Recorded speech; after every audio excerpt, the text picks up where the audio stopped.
നിങ്ങൾ ഇങ്ങനെ ഒരാളിനെ എവിടെയെങ്കിലും കണ്ടിട്ടുണ്ടോ? പഴയ പഴയ ആളുകൾക്ക്, അതായത് എൻ്റെ ഒരു പ്രായത്തിലുള്ള ആളുകൾക്കൊക്കെ അറിയാമായിരിക്കും അല്ലേ, പണ്ട് നമ്മൾ ബാലരമ ബാലഭൂമിയൊക്കെ വാങ്ങിക്കുമ്പോൾ അതിനകത്തൊരു ചിത്രകഥ ഉണ്ടായിരുന്നില്ലേ, ശുപ്പാണ്ടി, മൂക്ക് നീണ്ട ശുപ്പാണ്ടി. ശുപ്പാണ്ടി അല്ല കേട്ടോ, ഇത് നോർവേയിനെ പ്രതിനിധീകരിക്കുന്ന ഒരു സ്റ്റാച്ചു ആണ്. ഇത് ബർഗൻ നോർവേ എന്ന് പറഞ്ഞ സ്ഥലത്ത് നിന്ന് ഞാൻ കഴിഞ്ഞ പ്രാവശ്യം ഒരു വീഡിയോ ഇതിന് മുമ്പ് ഒരു വീഡിയോ ഞാൻ അപ്ലോഡ് ചെയ്തിട്ടുണ്ടായിരുന്നു. അതിൻ്റെ ബാലൻസ് ഭാഗമാണിത്. അപ്പോൾ അവിടെ വളരെയധികം തണുപ്പുള്ളൊരു ഏരിയയുടെ വളരെ സുന്ദരമായിട്ടുള്ളൊരു ഏരിയയാണ്. ഞാൻ കുറേ അങ്ങോട്ടും ഇങ്ങോട്ടൊക്കെ ഓടി നടന്ന് കുറേ വീഡിയോസും കാര്യങ്ങളൊക്കെ കണ്ടു.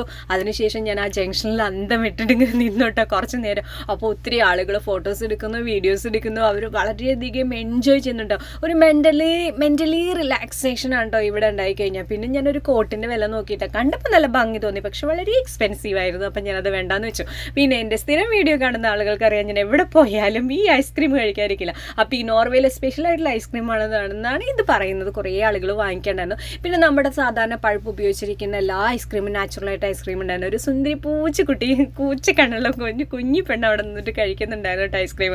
അപ്പോൾ ഈ സുന്ദര കുട്ടനാട്ടോ എനിക്ക് ഈ ഐസ്ക്രീം എനിക്ക് ഭയങ്കര ഇഷ്ടമായി പോയി. അവനെ ഞങ്ങൾ 2-3 മിനിറ്റ് സംസാരിച്ചിട്ടുണ്ടായിരുന്നു കേട്ടോ. ക്യാഷൊക്കെ കൊടുക്കും. ക്യാഷല്ല, ഞാൻ കമ്പനി ക്രൂ കാർഡാട്ടോ യൂസ് ചെയ്തത്. അതായത് ATM കാർഡാണ് ഉപയോഗിച്ചത്. അപ്പോൾ ഒരു അമ്മയും മോനും കൂടിയിട്ട് എൻ്റെ പ്രാവിന് തീറ്റ കൊടുക്കുന്നുണ്ട് കേട്ടോ. അവർ പീനട്ടാണെന്ന് തോന്നുന്നു. ഈ ഒരു ചേട്ടൻ കുറേ നേരമായിട്ട് നിന്നിട്ട് ഇങ്ങനെ ഈ സംഭവം വായിക്കാൻ തുടങ്ങിയിട്ട് അപ്പം കുറച്ച് നേരം അവിടെ നിന്ന് അതിനോട് 2-3 വർത്താനൊക്കെ പറഞ്ഞു. 5 യൂറോയും കൊടുത്തുട്ടോ.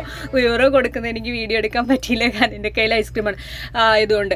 പിന്നെ ഞാനൊരു കാര്യം പറയാം, ഈ ലോകത്തിൽ അതായത് ഈ ഞാൻ പോയിട്ടുള്ള രാജ്യങ്ങളിൽ നിന്നൊക്കെ വെച്ച് ഏറ്റവും നല്ല ഐസ്ക്രീം എന്ന് പറഞ്ഞാൽ ഇത് മാത്രമാണ് കേട്ടോ. എനിക്കിതുകൊണ്ട് എന്ത് ടേസ്റ്റ് എന്നറിയോ, ഞാൻ ഈ ഒരു ഇതിനകത്ത് എഡിറ്റ് ചെയ്യുമ്പോൾ എനിക്ക് വായിൽ കപ്പലോടിക്കാനുള്ള വെള്ളമുണ്ട് കേട്ടോ.